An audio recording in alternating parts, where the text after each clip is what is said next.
Ok, voy a terminar con los fisiócratas ahora.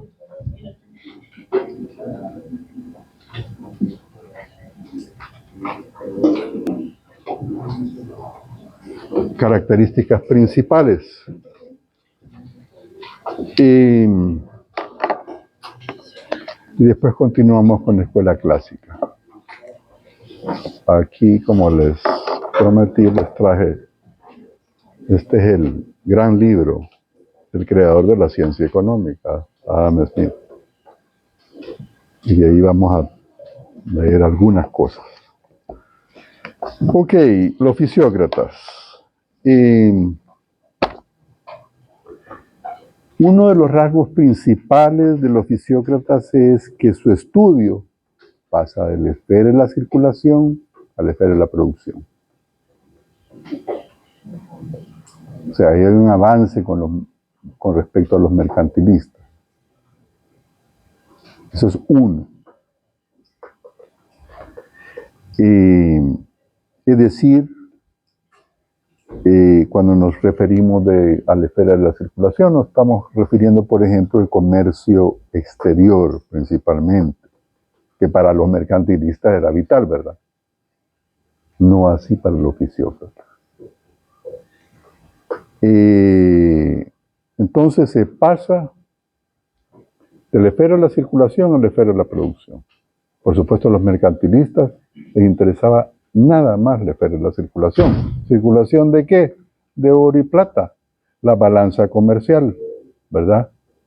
Y por lo tanto, esa balanza comercial debería de ser superavitaria, ¿verdad? De tal manera que haya crecimiento económico. Ok. 2.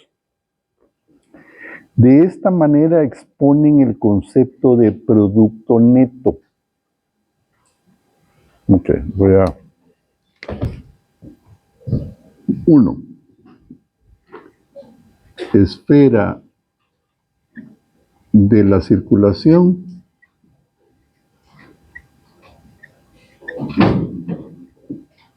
a la esfera de la producción. Primer punto importante cuando comparamos a los fisiócratas con los mercantilistas. Así como los mercantilistas hablaron de un término, un concepto que seguimos usando hoy en día, los fisiócratas hablan del producto neto. Veamos qué es esto.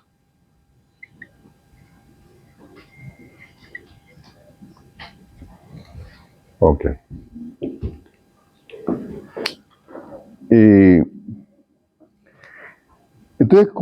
Entonces ellos básicamente exponen el concepto de producto neto de la agricultura capitalista y no el comercio del dinero como en el caso de los mercantilistas. Y adaptan para su análisis el concepto de orden natural.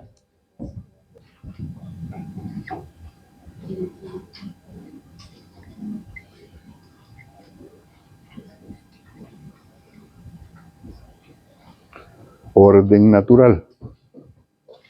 Ya paso al producto neto. ¿Y qué más?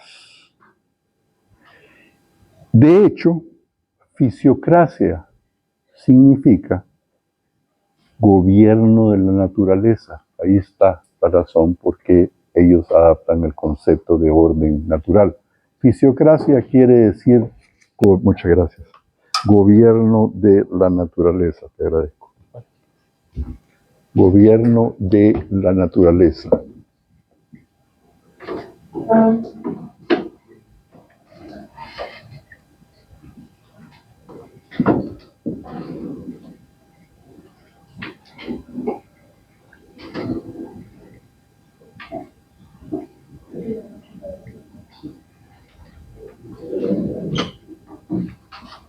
Ok.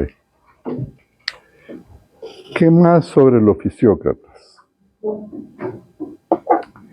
Y de acuerdo a la doctrina fisiócratas, el aumento de la riqueza se produce tan solo, ¿dónde, muchachos? En la agricultura, correcto. El incremento de la riqueza se produce solamente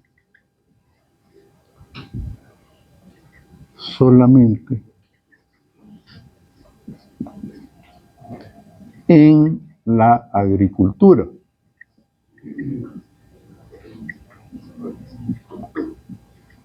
Pero hay en este sentido un gran avance también, en tanto la teoría de valor. ¿Por qué? Porque por primera vez, a diferencia de los mercantilistas, el valor para los fisiócratas viene determinado por el trabajo. El valor para los fisiócratas viene determinado por el trabajo. Sin embargo,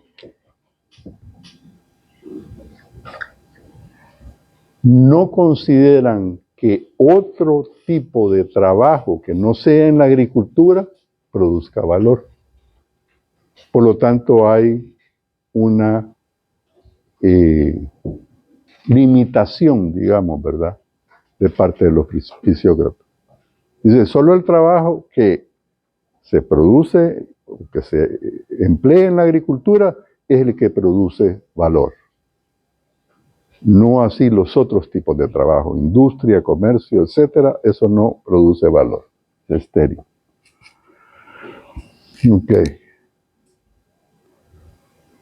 Ok.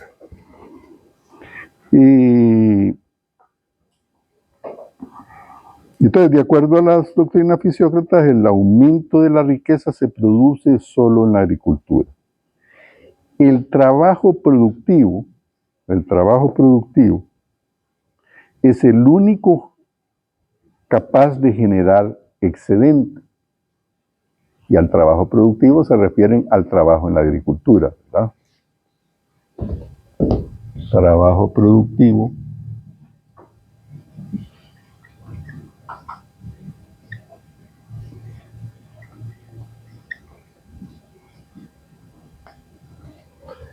es el único capaz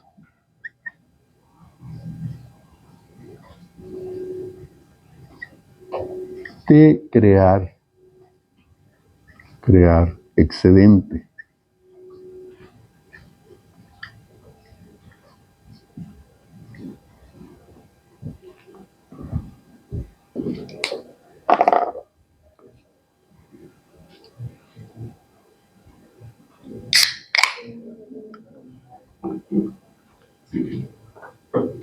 Es decir, cualquier otro trabajo es estéril o es improductivo, ¿verdad?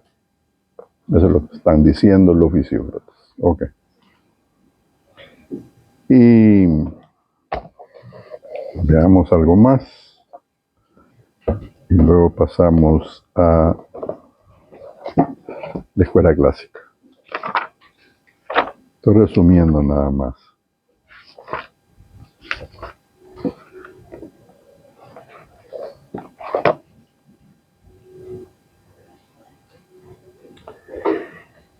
Y François Quesnay, ¿verdad?,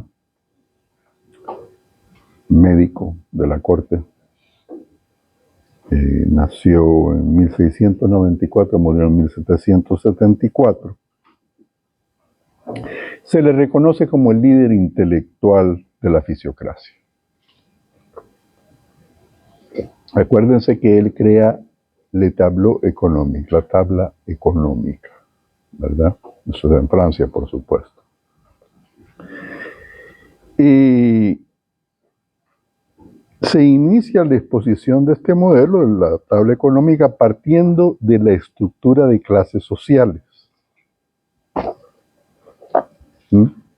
Se parte. Oh. Es que no puedo llevar tanta cosa.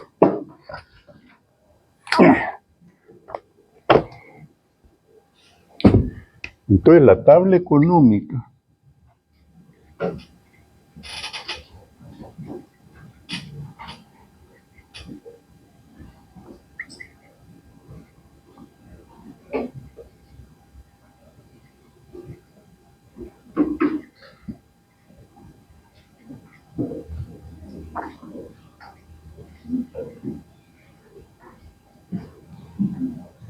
de François Quesnay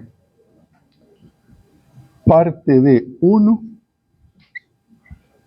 la estructura de clases sociales.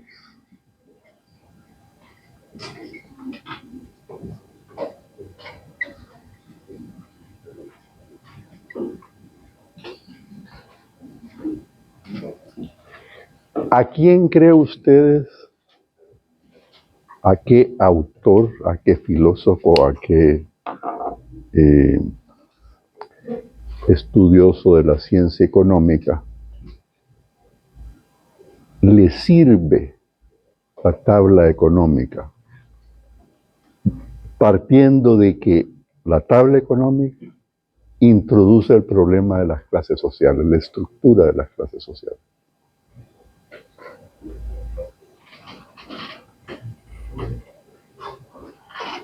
¿Alguien? Exactamente, a Carlos Marx. ¿Verdad? Es decir,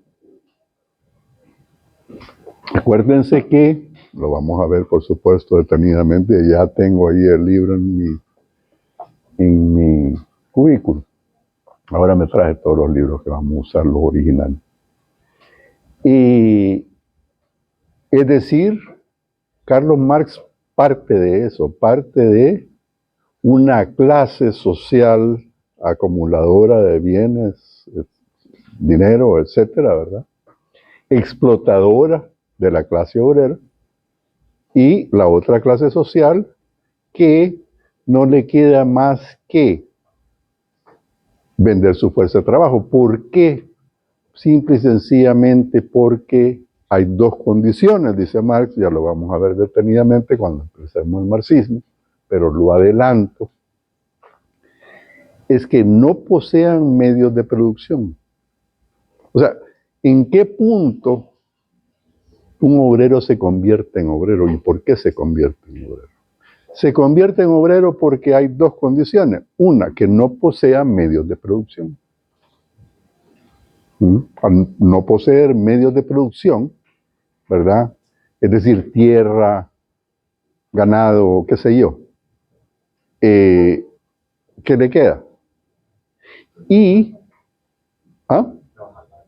correcto, trabajar para los demás. En este caso, Marx diría trabajar para la burguesía, ¿verdad? O oligarquía, que le hemos llamado, en fin, tiene diferentes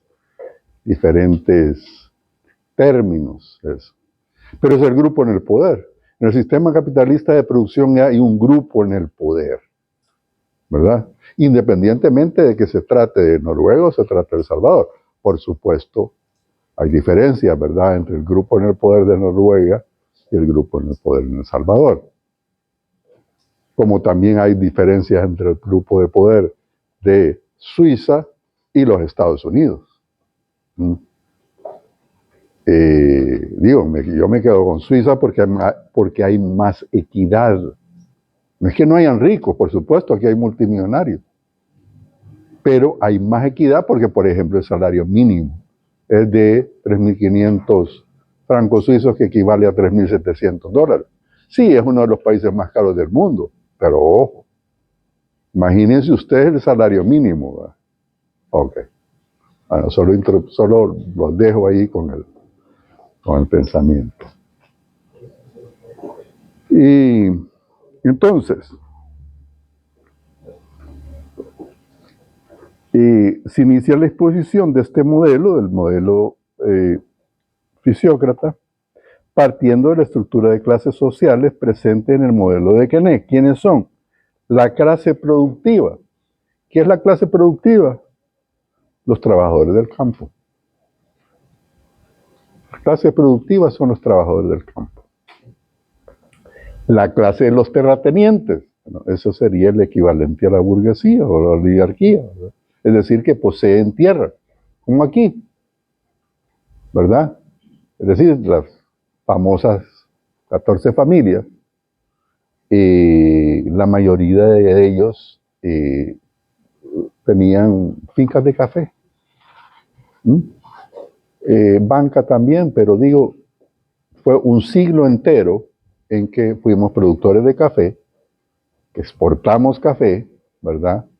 Y los dueños de esas fincas son los apellidos que ya conocemos varios, ¿verdad? Regalado, dueñas, fueron inclusive presidentes, algunos de ellos, presidentes de la República. Y por lo tanto el Estado jugó un papel importante para proteger a ese grupo, ¿verdad? Los militares, por ejemplo. Nosotros tenemos una de las dictaduras militares más largas de la historia de Latinoamérica. No estoy hablando solo de Martínez, pero de militares en el poder, digo, ¿verdad? Pero en última instancia esos militares servían a una clase social en específico, los dueños de las fincas de café, por ejemplo, ¿verdad? Ok. Y finalmente está la clase estéril, ¿no?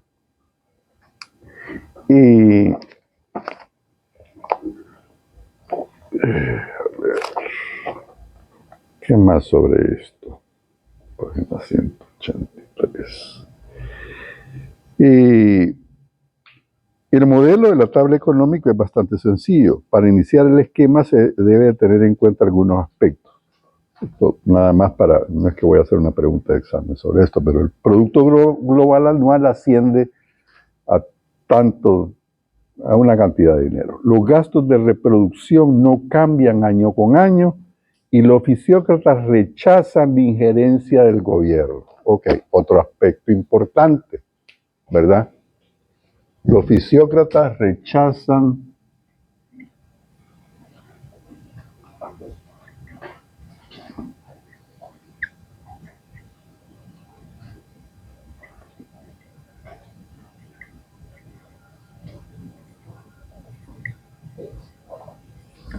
gobierno en los asuntos económicos.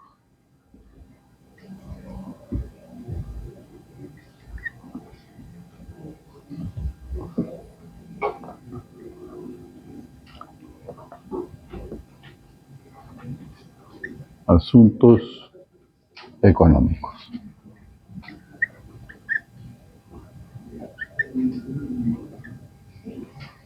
¿En qué se diferencia esto con los mercantilistas? Rechazan la injerencia, ¿sí?, del gobierno en los asuntos económicos. Quizás debo describir más, digo, un poquito más grande. Disculpas.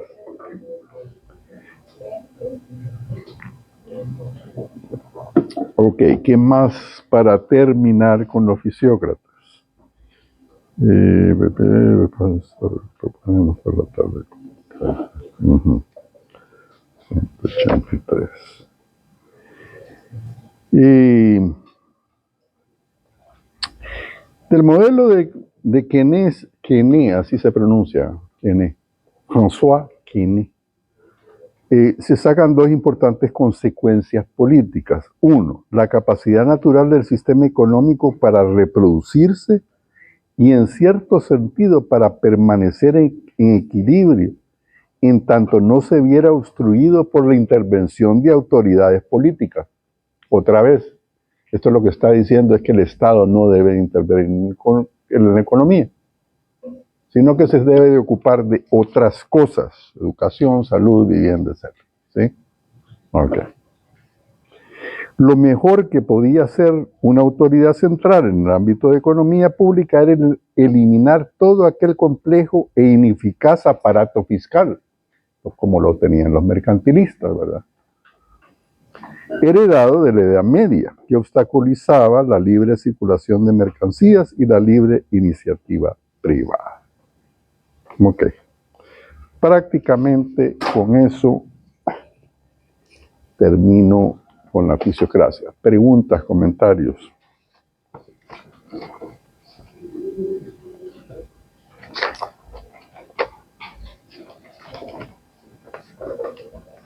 ¿Todo claro? Sí.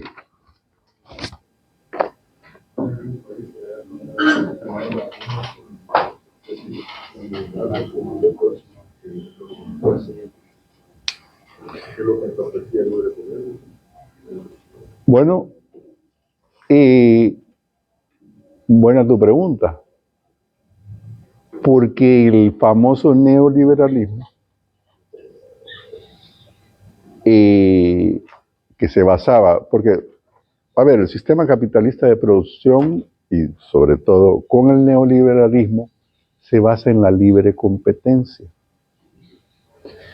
Eso quiere decir que las empresas son libres de competir con sus estructuras económicas, cualquiera que esas sean. Y el modelo neoliberal supone precisamente quitar aranceles, quitar impuestos a las transacciones económicas, es decir, todo lo contrario de lo que está haciendo Donald Trump ahora. A ver, el modelo neoliberal fue creado en los Estados Unidos y en Reino Unido, pero sobre todo los Estados Unidos fueron el país central de impulsar el modelo que implicaba privatizaciones masivas de instituciones del Estado, una liberalización del comercio y del dinero, es decir, que todo fluyera, ¿verdad? Bueno, Trump está haciendo exactamente lo contrario. ¿Por qué? Porque está pasando a lo que se llama el proteccionismo a través de aranceles y a través de impuestos. Fíjense ustedes, ahí se crea y él lo destruye. Bueno, vamos a ver qué pasa, ¿verdad? Vamos a ver qué pasa, hasta dónde llega. Porque básicamente está diciendo que, por ejemplo, los vehículos importados van a tener un incremento del 25% de su valor. O sea, todos aquellos que son más que menos, que están acostumbrados a tener un Toyota, un Honda, un Nissan, etcétera, su vehículo de $30,000 va a costar 25% más. En mi opinión, existe la posibilidad que la gente se vaya. Digo, acuérdense que estamos hablando del país más consumista del mundo, la economía más importante del mundo, junto a China casi ahora, pero sigue siendo los Estados Unidos. Entonces, ¿qué va a pasar con los consumidores? ¿Van a comprar menos? Es una posibilidad. ¿Qué efectos tiene eso en la economía, en el crecimiento económico? Bueno, una caída del Producto Interno Bruto, correcto, una caída. Ahora, lo que dice es, ok, yo no les voy a cobrar ningún impuesto si ustedes vienen y producen los Toyotas aquí, los Hondas aquí, los Nissan aquí. Pero a ver, ¿por qué se fueron? A ver, ¿por qué inclusive la Ford, GM, etcétera, tiene filiales alrededor del mundo? ¿Y por qué Japón también tiene filiales alrededor del mundo? México, por ejemplo, que ensambla vehículos japoneses. O Brasil, que ensambla vehículos como Volkswagen. ¿Por qué, muchachos? Exacto, por el costo de la mano de obra. Entonces, la razón de que se fueron a producir los vehículos afuera es porque el costo de la mano de obra en nuestros países es 10 veces menor que la de los Estados Unidos. Ajá, y entonces, ¿me entienden a dónde voy con esto? Lo problemático que es. Y no es así nomás, ¿verdad? Que Corea del Sur, por ejemplo, va a mover todos sus Hyundai, sus Kia, etcétera, a los Estados Unidos. O Japón, ¿verdad? Con todos sus Toyotas, Nissan, Hondas, etcétera. ¿Preguntas? ¿Comentarios? De vuelta a la Fisiocracia. Digo que importa más la agricultura que el valor. Correcto. ¿Qué papel toma la acumulación de metales preciosos en eso? Buena pregunta. No es importante, no es el centro del, no es, digamos... caer el valor de los metales preciosos? Sí, cae porque no se comercializan con la misma magnitud, en la misma magnitud que se comercializaban durante el mercantilismo. Pero si no se comercializa así como respaldado, porque yo tengo entendido una moneda se respalda con el oro y la plata. Ya no, ¿verdad? Pero sí, se respaldó por mucho tiempo con el oro y la plata. Buena pregunta. ¿Cómo responderíamos esa pregunta siendo nosotros fisiócratas?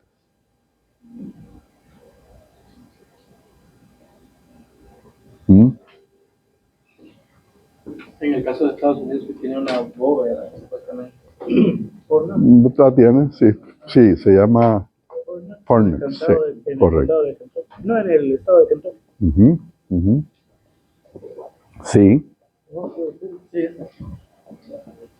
Bueno, no, sí. No respalda su Y después tú. oro. ¿Perdón?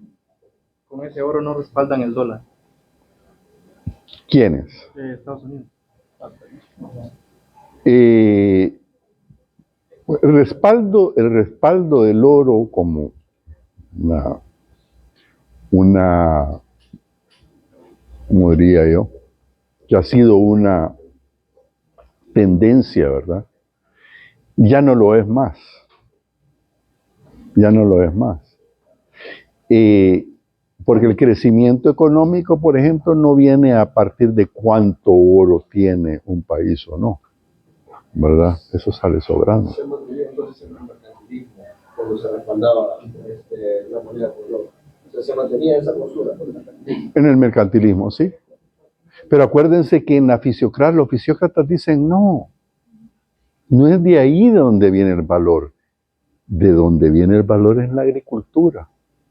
Acuérdense que tampoco ha sucedido, no ha entrado todavía la primera revolución industrial, ¿verdad? Para nosotros la agricultura es súper importante. Miren a dónde estamos, importamos todo. En los 70s nosotros producíamos todas esas cosas. Es decir, maíz, arroz, frijoles, etc. Ahora importamos todo. Porque los costos de producción son muy altos aquí en comparación de los otros costos de producción y entonces importamos. Perdón, parece. Estamos hablando de los aranceles. Estaba leyendo en un diario alemán que se llama Deutsche Welle. Muy bueno, hay un 60% de probabilidades de recesión, pero a nivel mundial, no solo en Estados Unidos. Entonces, a países como Chile, por ejemplo, que tiene un clima frío, en parte les da una ventaja, porque podrían cultivar frutas como manzana, uva, y ser los proveedores principales de Latinoamérica, en vez de que importemos de Canadá. Entonces, eso le da... Bueno, ya lo son. Es decir, por ejemplo, los chilenos producen muy buen vino. El Carmener, por ejemplo, que es un tipo particular de vino, se produce en Chile. Y otros, ¿verdad? Pero, a ver, recordémonos que eso al final de cuentas no es valor agregado. Es decir, no es exportando vino que un país va a tener un crecimiento económico sostenido a lo largo. Sí. De acuerdo a lo que hemos visto, la fisiocracia y el mercantilismo son totalmente Entre diferentes hay una similitud. Totalmente diferente. Yo diría que son totalmente diferentes. Por ejemplo, ¿por qué? Uno, en el mercantilismo el Estado es el principal actor económico. La fisiocracia dice que no queremos al Estado que se inmiscuya en los asuntos económicos porque entorpece el crecimiento económico. Dos, para los mercantilistas el valor viene de la acumulación de oro y plata. Los fisiócratas avanzan en ese sentido y dicen, no, el valor viene del trabajo siempre y cuando éste sea empleado en la agricultura.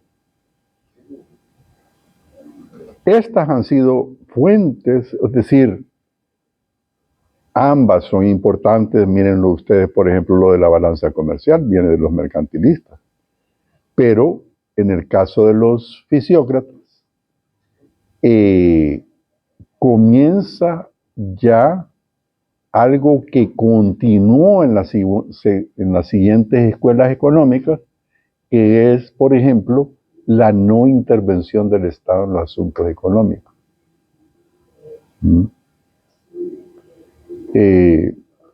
Entonces, digo, son dos escuelas totalmente diferentes. Ahora, cada una ha dejado cosas importantes, ¿verdad?, para analizar, ¿no? Para los siguientes grandes estudiosos de la economía, por ejemplo. Y con eso entro a la escuela clásica. A ver, 7:20. Y página 185 del libro de introducción, y después paso ya al libro de Adam Smith. Para finales del siglo XVIII, la organización económica y política sufre varios cambios. Estoy en la página 185 del libro guía. 1. Inicia lo que se conoce como primera revolución industrial. Eso cambia todo. Ya vamos a entrar en eso. El periodo se caracteriza por la introducción de la máquina de vapor en el proceso productivo, además de las comunicaciones. Con esto se abre paso al capitalismo industrial y se abandona paulatinamente el capitalismo mercantil.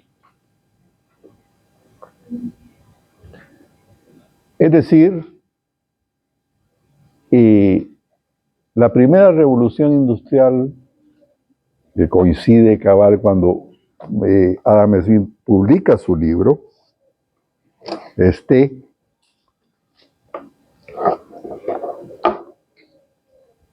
la investigación sobre la naturaleza y causa de la riqueza de las naciones. Un libro de solamente 900 páginas más o menos.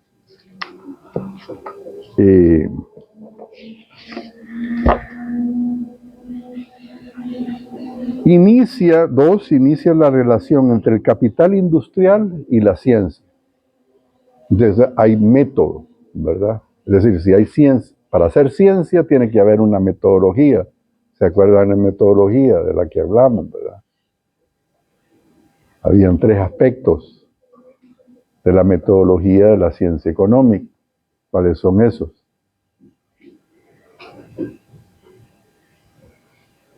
Pregunta de examen. Observación, inducción, deducción. Ahí hay hipótesis y hay un montón de cosas. Ok. Just checking. ¿Perdón? Sí, observación, inducción y deducción, y definimos cada una de ellas. 3. Independencia de Estados Unidos, que acaba con la explotación de una de las colonias más importantes y privó de uno de los sostenes más poderosos sobre el cual se había basado gran parte del antiguo sistema mercantilista. 4. Los análisis de los autores clásicos, en especial los de Adam Smith y David Ricardo, dejan al descubierto los principios del funcionamiento del sistema capitalista, así como el proceso histórico que los produjo. 5. Estoy en la página 185, muchachos, o sea, la pueden leer para que no estén anotando. Bueno, pueden anotar lo que quieran, pero... 5. Este análisis es el primero en reconocer de forma, muchachos, este análisis es el primero en reconocer de forma explícita que los fenómenos sociales, incluso en la historia, obedecen a leyes propias. Y 6. El período clásico a la aparición de la investigación de la naturaleza y causa de la riqueza de las naciones. En especial, pues, a ver, veamos a Adam Smith. Nació en 1723 en Kirkcaldy, Escocia, una ciudad portuaria y fabril. Inició su educación académica en la Universidad de Glasgow a la edad de 14 años y posteriormente ingresa a la Universidad de Oxford, solo para dar alguna. En 1776 publica este libro. Ok. Hay dos cosas importantes aquí en el libro. Veamos.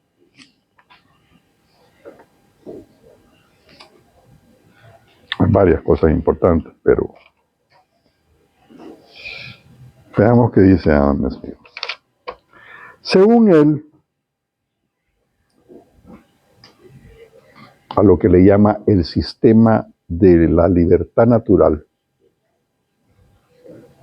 dice lo siguiente: la economía se regula por su propia virtud.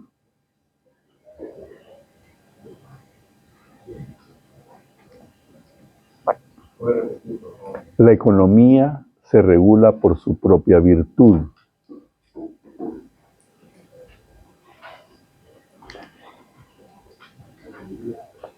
Y es una parte de ese orden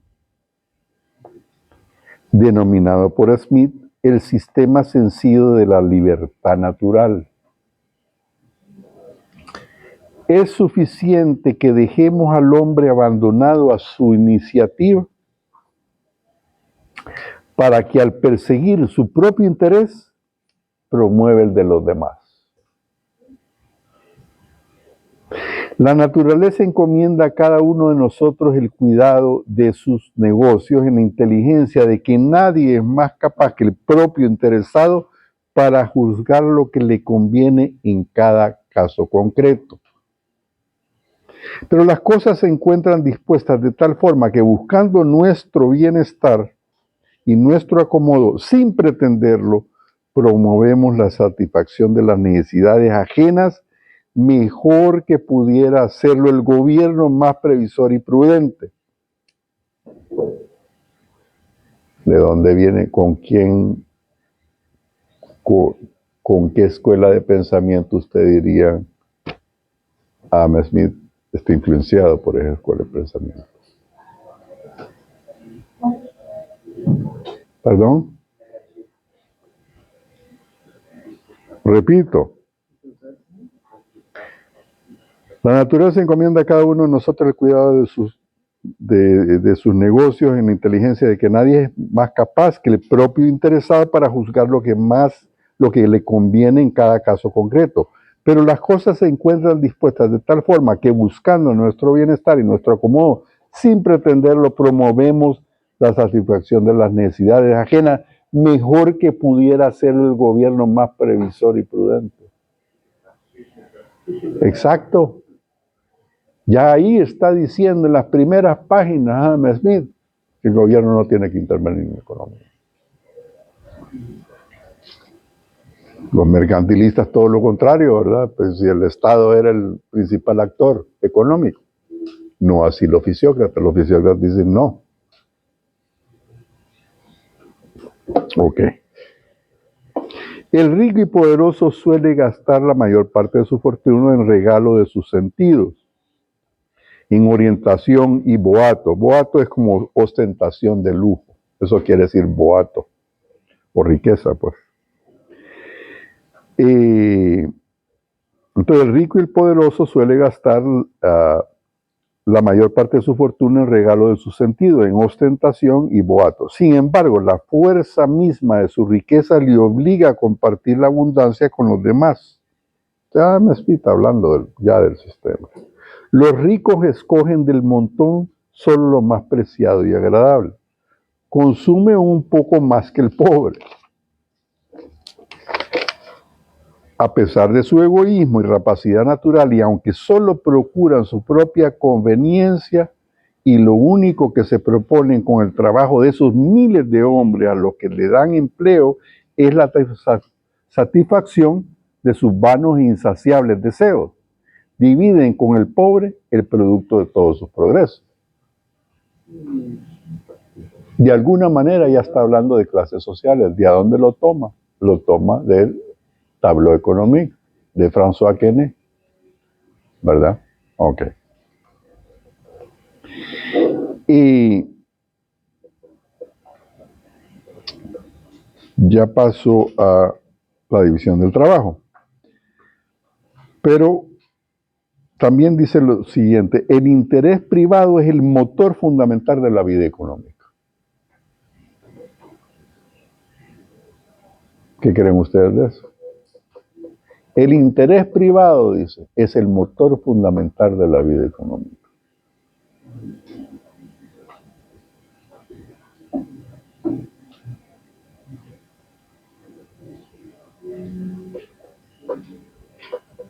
Ok. Y la productividad del trabajo y la división social del trabajo. Esto es bien importante en el caso de Adam Smith. Dice lo siguiente: la productividad del trabajo se halla condicionada por su división y el grado de su desarrollo es un índice del rendimiento de esfuerzo. Este fenómeno es como el pórtico de la riqueza de las naciones.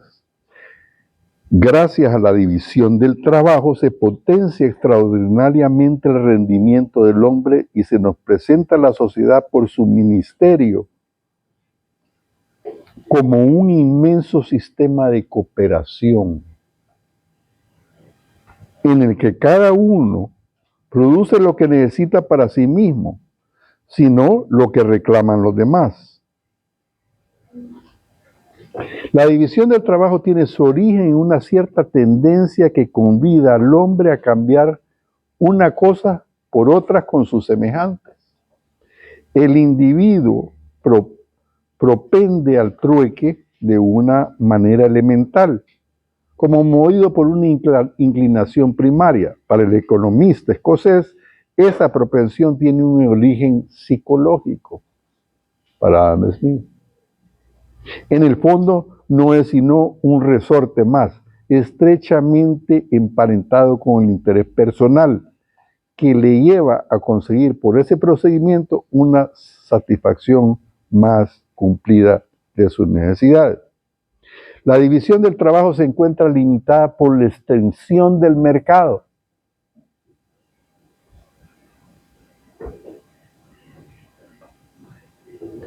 Ahora, ¿qué entendemos por división del trabajo y para qué sirve?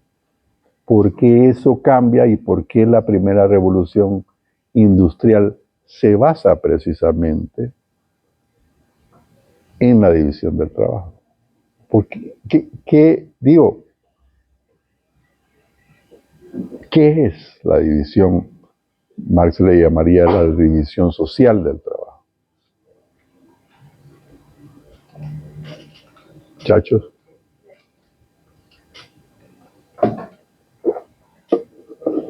¿Alguien? Como establecer orden entre ciertos individuos, como por ejemplo delegar sectores donde se podrían como formar la gente y que estuvieran fijos trabajando ahí. Ok, establecer orden, me parece. ¿Qué más? Eso no se puede ver el valor del objeto. Es decir, al leer el objeto producido tiene valor por ser un trabajo que está haciendo la persona detrás, que es lo que más le va a llamar, no sé si va por ahí, sin valía, ¿no? Ok. Eso es Marx, ¿no? La plusvalía, pero está bien. Ajá. La distribución del trabajo entre las clases sociales. La distribución del trabajo entre las clases sociales. Sí. Hay uno que que acumula la riqueza, ¿verdad? Y el otro que básicamente trabaja para que el otro acumule la riqueza. Pero a ver, todavía no hemos respondido a esta pregunta. ¿Qué hace de diferente la producción comunal, verdad? Que no tiene un orden, por ejemplo, un orden establecido. Más productos. Más productos. ¿Por qué? ¿Cómo se generan más productos con la división del trabajo? Más mano de obra. Es decir, la mano de obra se especializa, ¿verdad? Un vehículo, por ejemplo, ¿verdad? Es decir, ahora casi está mecanizado todo, pero la especialización en una tarea específica, que son cientos de tareas para producir un vehículo, la especialización hace que aumente la productividad del trabajo, ¿sí? Al especializarse en, no sé, hacer los discos de los frenos, ¿verdad? Esa especialización, esa es una partecita, ¿verdad? Pero es muy importante porque cuando cada uno se especializa en cada cosa, de los cientos de cosas que lleva a producir un vehículo, entonces los costos bajan porque la productividad se elevó. Mientras que si el mismo hombre hace varias tareas, es decir, los frenos, el clutch, no sé qué, entonces la productividad tiende a ser estable o a bajar. Entonces, la división social del trabajo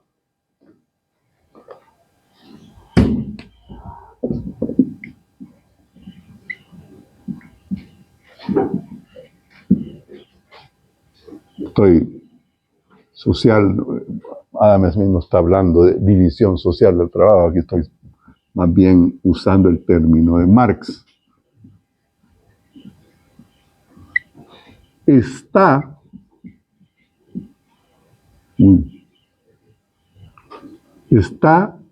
íntimamente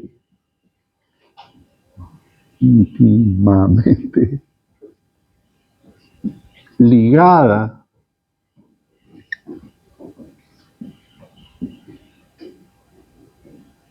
al incremento de la productividad.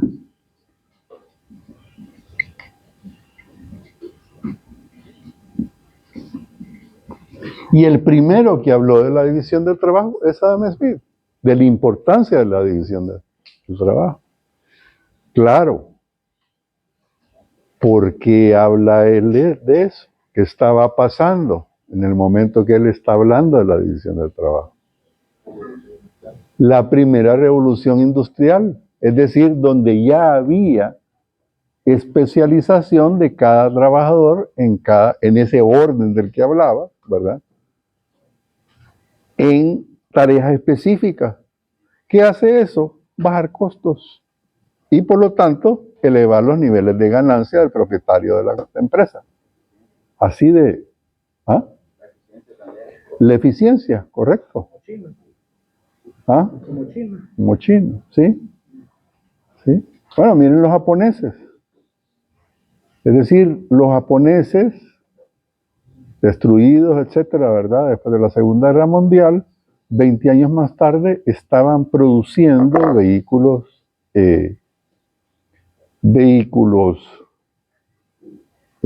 ¿cómo se llama? Económicos, eficientes, etcétera. Simple y sencillamente porque habían estudiado los ciclos del del petróleo, el auge, la caída de los precios del barril de petróleo, etcétera, y que tarde o temprano el mercado más importante del mundo, los Estados Unidos, pues el petróleo se iba a disparar y a esos Dodge y los GMC, todos esos carros, los Buick, etcétera, que eran súper gastones de gasolina, no eran rentables para tenerlos cuando el galón de gasolina pasa de 88 centavos a 4 y pico de dólar por galón, ¿no? Ajá. Pero ahora hay un nuevo fenómeno, ¿verdad? Porque el tipo este dice, no, ¿quieren comprar eso? Pues usted va a tener que pagar 25% más. Imagínense los dealers, es decir, los que venden los vehículos.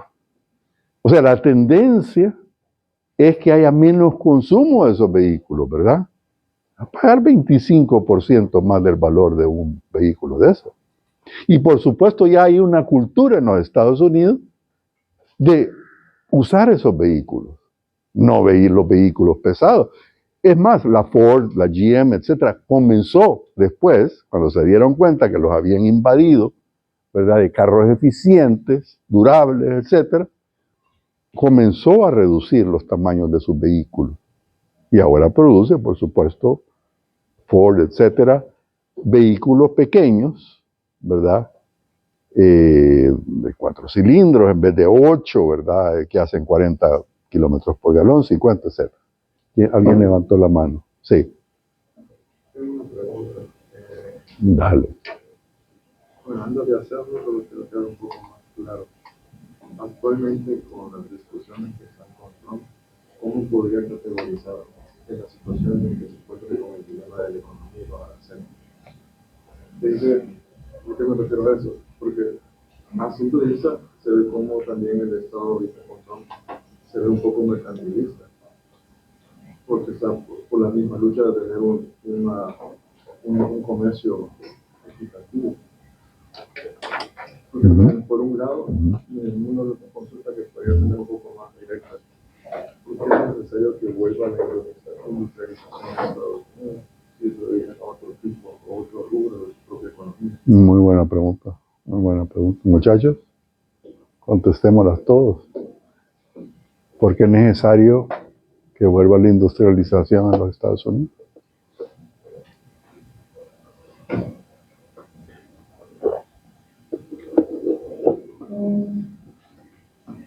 Tenemos Silicon Valley, tenemos California. California es como la 7ª economía del mundo. Solo California, ¿verdad? Pero recuérdense que él, primero lo está haciendo por razones políticas, ¿verdad? Además se quiere reelegir, es decir, romper la Constitución, los mandatos de la Constitución, donde no le permite, aunque no hayan sido en periodo seguido, no le permite ser presidente otra vez. Digo, igual que aquí, ¿no? En fin. Sí. Entonces, imagínense, pues.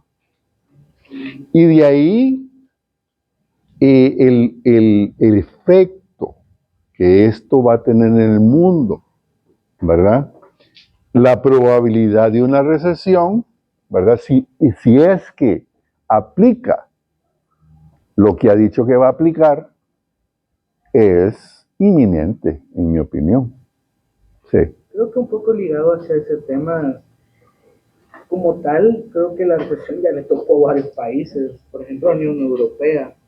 Francia está al borde del colapso casi económico debido a todo, aparte de la violencia que tienen por los africanos, bueno, no los africanos, sino los inmigrantes en plural, pero, que mayor índice tiene, pero bueno, igual que los alemanes, que también están al borde de ya tener su propio colapso, y ya no hablemos de los griegos, que los pobres ya pasaron como por 3 crisis, entonces, pero un poco relacionado con eso, yo diría que tal vez con eso de intentar ser más proteccionista con sus políticas, y aparte con eso de reindustrializarse, yo creo que podemos decir que es Sí, en parte para intentar hacer la competencia a la mole industria que es China.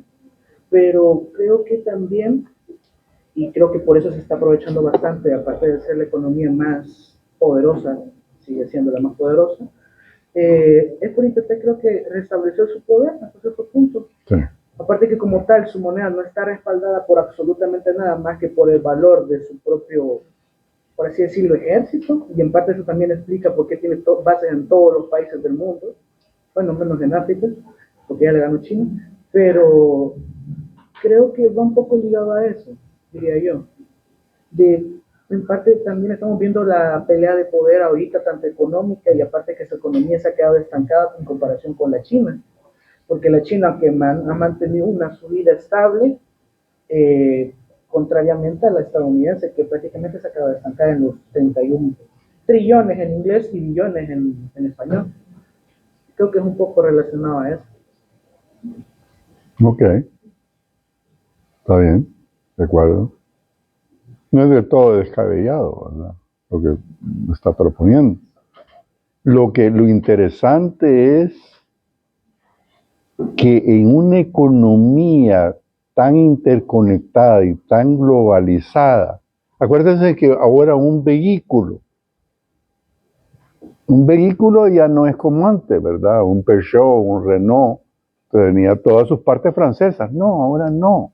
El vehículo, cualquiera que se sea, tiene productos de 150 países.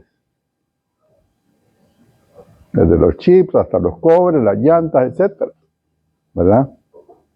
Entonces, es decir, ¿y qué implicaciones tiene que el mercado más grande del mundo, por ejemplo, caiga el consumo? Imagínense ustedes, o sea, que caiga el consumo, ¿verdad? Eso implica un problema de crecimiento económico, produce inflación, hay estanflación, es decir, no se crece económicamente y encima hay inflación. ¿Qué más? En fin, ¿ah? La caída de la bolsa, que ya pasó, está pasando. Entonces, digo, aunque es el mercado más importante del mundo, y eso tiene efectos, es muy difícil ahora de hacer lo que está haciendo Trump sin provocar en el mundo entero una posible recesión del sistema capitalista de producción, ¿verdad? Lo que es interesante es que ellos mismos fueron Ronald Reagan, ¿verdad? Quienes impulsaron la liberalización de los mercados. Es decir, todo lo contrario a la protección de una nación y de su economía, pues. Ok, vamos tipo 8, ¿eh? ¿Qué más? ¿Qué más dices?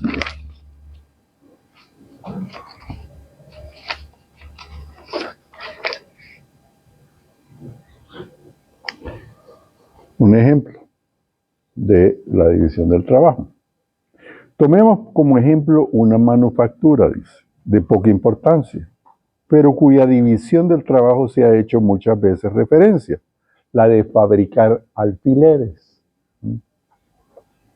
Un obrero que no haya sido adiestrado en esa clase de tarea, convertida por virtud de la división del trabajo en un oficio nuevo, y que no esté acostumbrado a manejar la maquinaria que en él se utiliza, cuya invención ha derivado probablemente de la división del trabajo, por más que trabaje, apenas podría hacer un alfiler al día. Ojo, estamos empezando con una cosa minúscula, un alfiler. Y desde luego no podría confeccionar más de 20. Pero dada la manera como se practica hoy en día la fabricación de alfileres, no solo la fabricación misma constituye un oficio aparte, sino que está dividida en varios ramos, la mayor parte de los cuales también constituyen otros tantos oficios distintos. Un obrero estira el alambre, otro lo endereza, un tercero lo va cortando en trozos iguales, un cuarto hace la punta, un quinto obrero está ocupado en limar el extremo donde se va a colocar la cabeza. A su vez, la confección de la cabeza requiere 2 o 3 operaciones distintas. Fijarla es un trabajo especial, esmaltar los alfileres otro, y todavía es un oficio distinto colocarlos en el papel. En fin, el importante trabajo de hacer un alfiler queda dividido de esta manera en unas 18 operaciones distintas, las cuales son desempeñadas en algunas fábricas por otros tantos obreros diferentes, aunque en otras un solo hombre desempeña a veces 2 o 3 operaciones. Es maravilloso el ejemplo del alfiler, porque dice uno, caramba, lo que cambia la división del trabajo en la producción de un alfiler. He visto una pequeña fábrica de esta especie que no emplea más que 10 obreros, donde por consiguiente algunos de ellos tenían a su cargo 2 o 3 operaciones.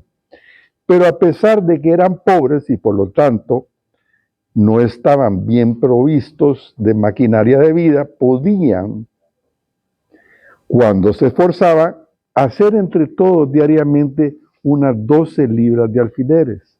En cada libra había más de 4,000 alfileres de tamaño mediano. Por consiguiente, estas 10 personas podían hacer cada día en conjunto más de 48,000 alfileres, cuya cantidad dividida entre 10 correspondería a 4,800 por persona. En cambio, si cada uno hubiera trabajado separada independientemente y ninguno hubiera sido adiestrado en esa clase de tarea, es seguro que no hubiera podido hacer 20 o tal vez ni un solo alfiler al día. Es decir, seguramente no hubieran podido hacer la 240ª parte, tal vez ni la 4,800ª parte de lo que son capaces de confeccionar en la actualidad, gracias a la división y combinación de las diferentes operaciones en forma conveniente. Producción de un alfiler, imagínense. Entonces lo deja muy claro. Entonces este es un aspecto importantísimo, ¿verdad?, para el sistema capitalista de producción, la división del trabajo.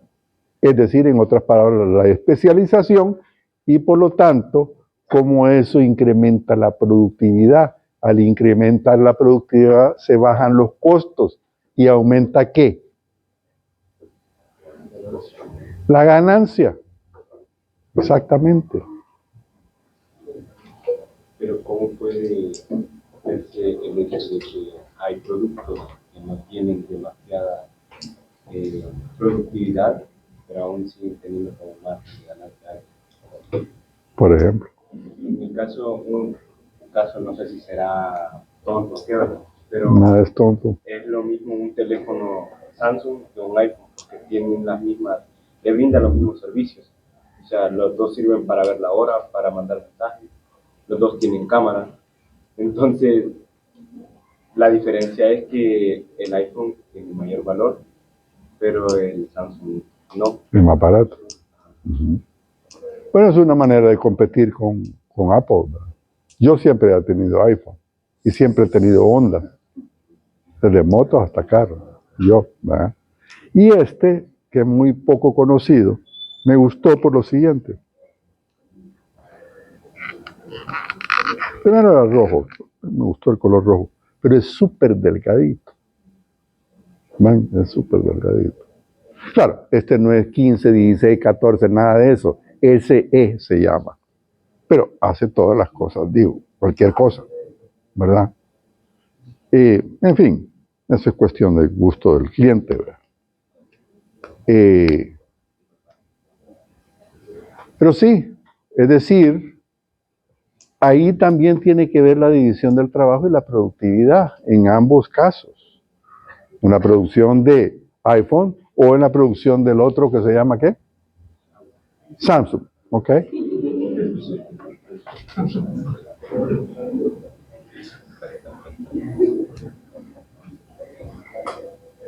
Y sí, La calidad del material tampoco como que influye bastante, ¿verdad? Porque tal vez la calidad del material, decís. la calidad, Sí, eso es porque quizás se puede producir en gran masa con menores costos, pero dependiendo la calidad de cada producto. es correcto. Es correcto. Por ejemplo, yo corro mucho, entonces Toyota, a mí, digo, ya he corrido Toyota. En las carreteras corro.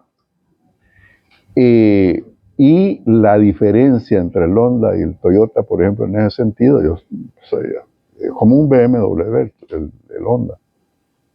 A alta velocidad, el Toyota sentí como, no sé. En fin, digo, es una... Pero a ver, así consumidores como yo, hacían de ver millones en los Estados Unidos que prefieren un tipo de producto. Es decir, algunos que prefieren el iPhone, ¿verdad? O prefieren un Nissan. Ah, ¿qué va a pasar con ellos? Bueno, pues van a esperar probablemente. Viene el problema de, ¿cómo se llama eso en economía? Hay un término que se me da ahorita. Cuando algo no es claro, cuando algo no... ¿Perdón? No, ambivalente no. Incierto, sí. Me estoy tratando de acordar, pero hay un término que usamos en economía. Tener frío, de veras. Ok, yo me estoy muriendo del calor. Bueno, muchachos, creo que por ahí me quedo. A ver, les recomiendo que empiecen a leer la escuela clásica en el libro guía. Yo voy a seguir en la próxima clase con la escuela clásica y con el libro de Adam Smith. Después creo que viene Marx, ¿no? Después de los clásicos viene Marx, etcétera. Bueno, pasen feliz fin.